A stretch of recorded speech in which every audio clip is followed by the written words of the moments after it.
Un groupe d'amis se retrouve sur une plage où il n'y a qu'une seule règle. En aucun cas, il ne faut toucher le sable.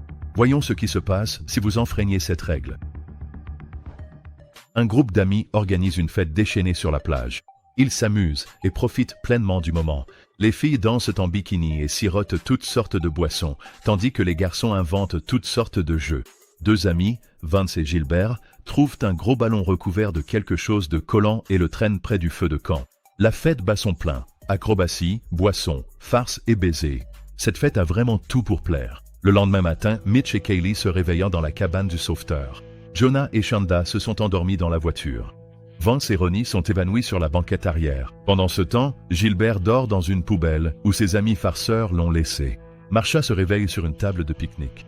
Kaylee sort de la cabane du sauveteur et remarque une décapotable avec ses amis à l'intérieur. Parmi eux se trouve Jonah, et c'est une mauvaise nouvelle car c'est son ex. Kaylee est perplexe car le reste du groupe est introuvable. Seuls leurs sacs de couchage restent éparpillés sur la plage. Marsha se réveille et remarque que le haut de son maillot de bain a disparu. Elle est convaincue que son ami Heather a pris cette partie essentielle de sa tenue. Marsha commence à se sentir nauséeuse. Kaylee remarque qu'un oiseau posé sur le rivage est aspiré dans le sable. Elle essaie de prévenir Marsha de ne pas descendre de la table, mais la jeune fille pose quand même les pieds sur le sable. Elle commence elle aussi à s'enfoncer.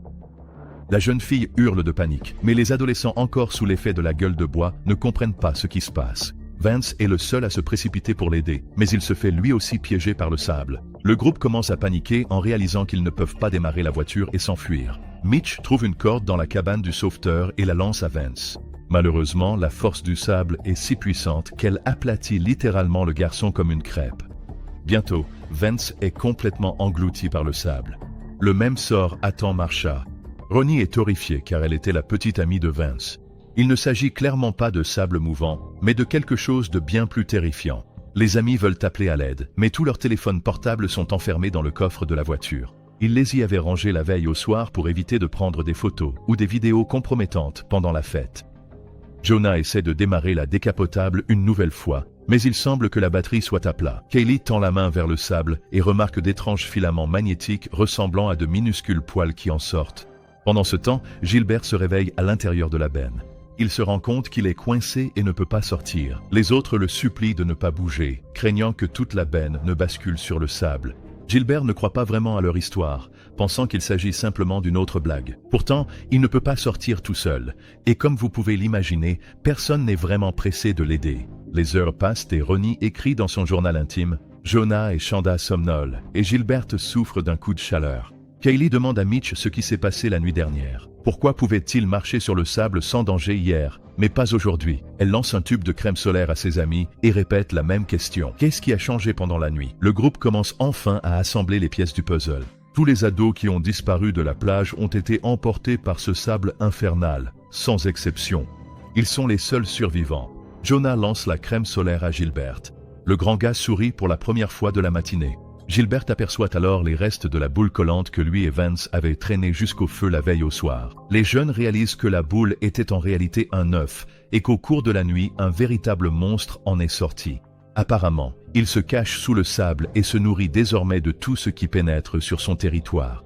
Ce monstre a déjà dévoré Vance, Heather, Marsha et un tas d'autres adolescents. Kaylee trouve des saucisses dans la cabane du sauveteur et les jette à différents endroits de la plage pour essayer de déterminer la taille réelle de cette créature mortelle. Le monstre dévore les deux premières saucisses, puis attrape un oiseau qui s'était posé près de Gilbert sur le rivage. Mitch lance une troisième saucisse, mais celle-ci reste intacte, ce qui signifie que le monstre ne peut pas atteindre cet endroit. Le groupe ressent une lueur d'espoir. Peut-être qu'ils peuvent s'échapper après tout.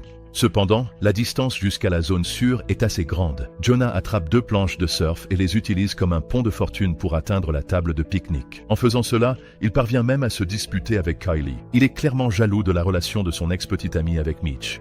Jonah atteint la table, mais l'une des planches de surf glisse sous ses pieds, le faisant pencher dangereusement près du sable. Il semble que le monstre déplace la planche exprès. Des tentacules magnétiques surgissent du sable et lacèrent son ventre. Le jeune homme saute sur la table juste à temps, mais l'attaque le laisse si faible qu'il s'évanouit. Lorsque Jonah reprend connaissance, il hurle de douleur. Cela ressemble à une piqûre de méduse, mais 1000 fois pire. On dirait que le monstre caché sous le sable est hautement venimeux. Jonah aperçoit le sac de quelqu'un posé sur le sable. Une banane enroule, mais le monstre ne réagit pas. Le gars remarque que le fruit a atterri dans les cendres du feu de camp. Jonah saute au centre du foyer. Il ne lui arrive rien. Cela signifie que la créature doit avoir peur du feu. Jonah se sent comme un héros et finit par manger la banane. Malheureusement, la blessure sur son ventre a l'air terrible. Il semble que les coupures aient déjà commencé à s'infecter. Kaylee dit à Jonah de remonter sur la table et de vérifier le sac. Il y a une canette de soda pour Ronnie et Shanda, une bouteille d'eau pour Gilbert et une canette de Pepsi pour Kaylee et Mitch. L'état de Jonah empire. Des tentacules commencent à sortir de son ventre. Malgré la douleur atroce, il grimpe sur la table de pique-nique et s'allonge. Les autres regardent avec horreur alors que les planches de surf commencent à bouger sur le sable. Jonah ne pourra plus retourner à la voiture maintenant. De toute façon, le véhicule n'est pas vraiment sûr. Le monstre de sable a déjà commencé à ronger lentement les pneus en caoutchouc. Gilbert dit qu'ils doivent récupérer leur téléphone dans le coffre. Ronnie essaie de rabattre les sièges arrière pour accéder au coffre depuis l'intérieur de la voiture, mais ça ne marche pas. Alors elle attrape Shanda d'une main et tente d'ouvrir le coffre de l'autre en s'équilibrant prudemment sur le bord du véhicule. Après plusieurs tentatives, il devient évident qu'elle n'arrivera pas à ouvrir le coffre suffisamment grand. Ils ont besoin d'une autre solution. Kaylee trouve une perche de sauvetage de maître nageur sur la tour et la lance à Ronnie. En tenant la perche et la main de Shanda, Ronnie parvient à ouvrir le coffre. Mais avant qu'elle ne puisse attraper les téléphones, le couvercle du coffre se referme brutalement sur ses doigts. Une patrouille de police arrive sur la plage. Les adolescents essaient de prévenir l'agent du danger. Mais bien sûr, ils ne les écoutent pas, pensant qu'ils sont tous défoncés et victimes d'hallucinations collectives. Le policier sort calmement de son véhicule et il ne lui arrive rien de fâcheux. Le flic se moque du groupe, surtout de Gilbert, qui est toujours coincé dans la poubelle. C'est à ce moment-là que les adolescents réalisent que l'agent est protégé par ses bottes à semelles épaisses. Le policier ordonne à Kaylee et Mitch de descendre de la tour de surveillance, mais ils refusent catégoriquement. Puis l'agent fait tomber ses clés dans le sable et se penche pour les ramasser. À ce moment-là, le sable attrape son bras. L'homme utilise son spray au poivre, ce qui l'aide à se libérer, mais il perd tout de même sa main droite et s'effondre sur le sable sous le choc. Naturellement, il devient la prochaine victime du monstre de sable. Kaylee parvient à attraper le spray au poivre du policier. Mitch élabore un nouveau plan. Il va enfiler des tongs, envelopper ses pieds dans des serviettes, les asperger de spray au poivre, puis courir jusqu'à la voiture de police pour venir chercher tout le monde et les sortir d'ici au plus vite. Shanda lui lance quelques serviettes depuis la voiture. Le gars attrape la première serviette avec succès, mais alors qu'il tend la main pour la seconde, la rambarde de la tour de surveillance se casse et il tombe sur le sable. Le monstre attaque instantanément. Malheureusement, personne ne peut aider Mitch. Tout ce que les ados peuvent faire, c'est regarder les derniers instants de la vie de leur ami. Il ne reste qu'une tache rouge sur le sable. Kaylee est désespérée, mais refuse d'abandonner. La jeune fille dit à Shanda d'attraper les morceaux de rambarde cassés et de les tirer sur le capot de la voiture. Puis, Kaylee saute du haut de la tour directement dans la décapotable et gifle Shanda pour avoir passé la nuit avec son petit ami. Kaylee voit que Jonah est encore en vie et dans un moment de vulnérabilité, ils se déclarent leur amour mutuel. Kaylee et Shanda travaillent ensemble pour libérer les doigts de Ronnie coincés sous le couvercle du coffre. Ça fait un mal de chien, mais au moins Ronnie n'est plus coincé. Les filles bandent sa blessure. Gilbert se rend compte qu'il s'est coupé le ventre sur le bord tranchant de la benne en essayant de s'échapper. Quand quelques gouttes de sang tombent sur le sable, le monstre sent que sa proie est proche. Shanda attrape les morceaux cassés de la rambarde et les utilise comme un pont pour atteindre Jonah blessé, qui est toujours allongé sur la table de pique-nique. Kaylee la suit prudemment. Ronnie passe en dernier. Juste au moment où elle arrive au bout, elle trébuche et tombe sur le sable. Kaylee utilise le spray au poivre, mais cela ne sert à rien. Le monstre aspire Ronnie sous terre. Shanda se souvient du plan de Mitch. Elle enroule des serviettes autour de ses pieds, les imbibe de spray au poivre et court vers la voiture de police. Ça marche. Elle saute sur le capot, criant de joie. Malheureusement, il est trop tôt pour se réjouir. Quelques secondes plus tard, le monstre de sable attaque Gilbert, traînant le pauvre gars à travers le fond de la poubelle. La créature terrifiante fait pousser de longs tentacules et les abat contre la voiture de police. Shanda tombe sur le capot et perd connaissance. La nuit tombe. Shanda reprend enfin ses esprits.